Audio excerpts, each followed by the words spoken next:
This is in Prichard, Alabama. An officer has been arrested multiple times for domestic violence, still a cop. The Mobile County Sheriff's Office arrested Markell Carter on Tuesday. Let's put up a picture. This was his 5th time being arrested for the same thing. So those are all of the different mugshots, okay? He has been booked into the Mobile Metro Jail on domestic violence charges 5 times. Now, I don't know what it's going to take for him to kill somebody. He's still a damn cop, okay?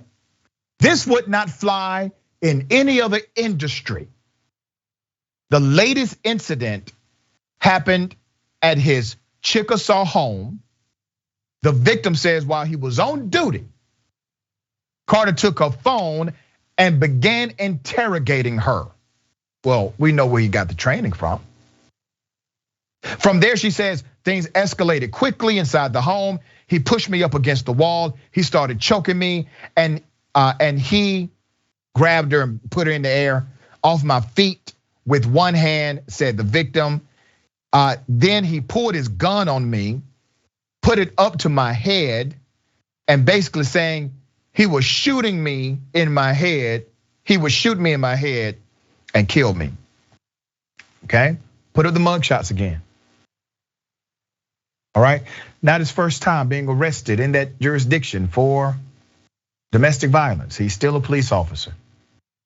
You see, the George Floyd Policing and Accountability Act would have given us access to his problematic record. It would be in a federal database that we can all just bring up his name, boom, and we see it. It's clear to us. We don't have to wait until another tragedy happens and then all of a sudden we have this plethora of background information about this one cop who should have been fired and arrested years ago.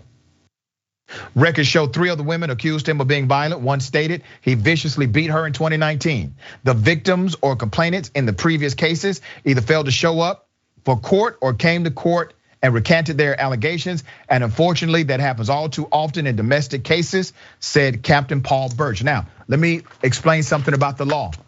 If they really wanted to prosecute him without the testimony of others, they could have.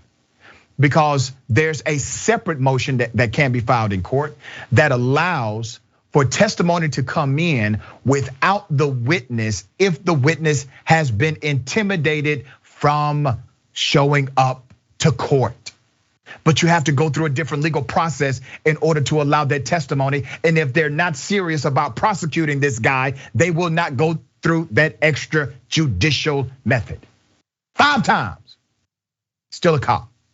Okay, when NBC 15 asked the Prichard Police Department why Carter was hired given the previous accusations, a spokesperson said, told them it's because he was never found guilty of the previous charges. Carter's bond hearing is scheduled for Thursday morning. He's on paid administrative leave with the Prichard Police. Put up his mugshots again. This is more than problematic. This is systemic in the culture of policing. It's fascinating what you're looking at right now. Is a culture that says blue first. Not the law, not justice, not people, but blue.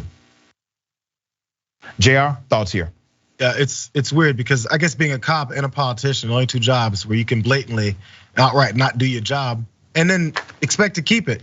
Politicians, representatives, legislators are supposed to represent the people that voted for them. Many times they don't do that, and they'll blatantly, give a middle finger to those folks, and then the only time they get fired or resigned or run out of office is when there's some kind of scandal. A sexual scandal, not a financial one. Those are fine, still also politicians. So in this case, a cop can do these things, get arrested 5 times, and then they're like, well, he didn't get charged with anything, so it's okay. Hey, if you work at Subway and you keep giving out free extra cheese on the footlongs, and if a coworker said, hey, Johnny keeps giving out free footlongs only to his friends, then eventually they're gonna start watching you. And then when they see you doing it, they're gonna say, get out of here, you're wasting our time and our money. You're a bad employee. And in fact, they'll probably tell the Jersey Mikes down the streets and the firemen subs down the street further, hey, don't hire this guy, he steals from sandwich shops.